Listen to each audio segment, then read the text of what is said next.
வணக்கம். இப்போ இந்த வீடியோ ப்ரெசன்டேஷனில் நம்ம எம்சிஎக்ஸ் காப்பர் மார்க்கெட்டில் என்ன செய்யலாம் அப்படின்றத பற்றி பார்க்குறதுக்கு முன்னாடி நம்ம இப்போ புது கான்ட்ராக்ட்டுக்கு மூவ் ஆகிறோம். பழைய கான்ட்ராக்ட் முடிவடைஞ்சனால எங்கள் வீடியோ ப்ரெசன்டேஷனை பார்த்துட்ருக்கிற எல்லாருக்கும் தெரியும். கடந்த 2 மாதமாகவே காப்பரில் நம்ம ஒரு தடவை கூட பையிங்க்கு சாதகமாக ட்ரேட் பண்ணலை. எல்லாமே செல்லிங்க்கு சாதகமாக மட்டுமே ட்ரேட் பண்ணியிருக்கிறோம். ஏன்னா மார்க்கெட் முழுக்க டவுன் ட்ரெண்டுக்கு சாதகமாக இருந்த காரணத்தினால 410லேருந்து மார்க்கெட் சரிவை கொடுத்துருக்கு.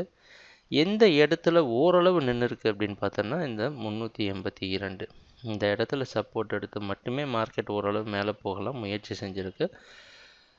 ஏப்ரல் 7ஆம் தேதி போல் அது பலன் கொடுக்காதனால மறுபடியும் அது அடுத்த லெவலாக கடைசியாக 360 பக்கமாக வந்துட்டு ஒரு 2 வாரம் மார்க்கெட் சைடாக தான் மூவ் ஆகிட்டு இருந்தது.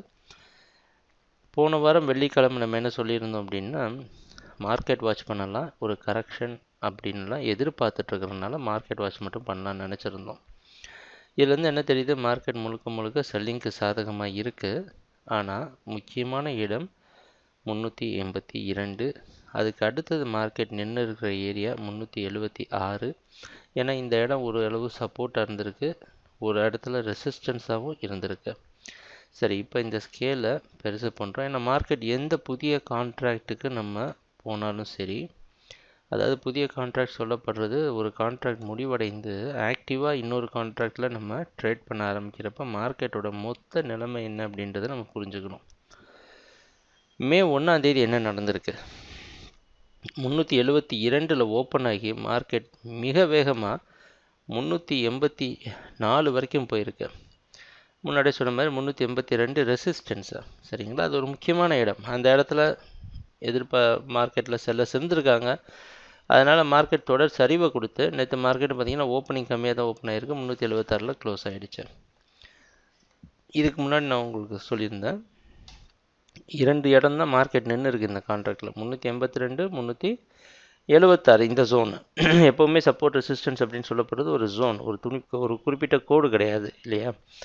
அதனால் இன்றைக்கி மார்க்கெட்டோட நேற்று என்ன நடந்ததுன்னா, மார்க்கெட் சைடாகவே இந்த 76க்கு மேலேயும் கீழேயும் போய் க்ளோஸ் ஆகிருக்கு. இன்றைக்கி மார்க்கெட்டோட ஓப்பனிங் 374 பக்கமாக ஓப்பன் ஆகிறதுக்கு வாய்ப்பு இருக்கிற மாதிரி வெளிநாட்டில் இருக்கிற காமெக்ஸ் மார்க்கெட் வச்சு பார்க்குறப்ப தெரியுது. அதனால் இது கொஞ்சம் ஒரு இக்கட்டான இடத்துல தான் நம்ம ட்ரேடிங் ஆரம்பிக்கிறோம்.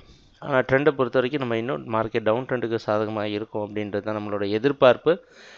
அதனால் என்ன பண்ணலாம் அப்படின்னா, 376 வரைக்கும் செல் பண்ணி 377 ஸ்டாப் லாஸ் வச்சு ட்ரேட் பண்ணலாம். குறிப்பாக நோட் பண்ண வேண்டிய ஏரியா 372. இந்த 372 முதல்ல தொட்டதுக்கப்புறம் இந்த 372 சுலபமாக மார்க்கெட் உடைக்குதா இல்லை இதில் சப்போர்ட் கொடுக்குதா அப்படின்றது தான் நம்ம அடுத்தது கவனிக்க வேண்டியது. மறுபடியும் 376க்கு மேலே ப்ரைஸ் போக ஆரம்பிச்சது அப்படின்னா கொஞ்சம் மார்க்கெட்டை கன்சாலிடேட் பண்ண விட்டுட்டு அதுக்கப்புறம் தான் நம்ம ஒரு ட்ரேடிங் முடிவை எடுக்க முடியும். ட்ரேடிங் நடக்கிறப்ப பார்ப்போம் என்னென்ன மாற்றங்கள் வருதுன்னு. எங்கள் வீடியோ ப்ரெசன்டேஷனை தொடர்ந்து பார்த்துட்டு இருந்ததுக்கு மிக்க நன்றி, மகிழ்ச்சி, வணக்கம்.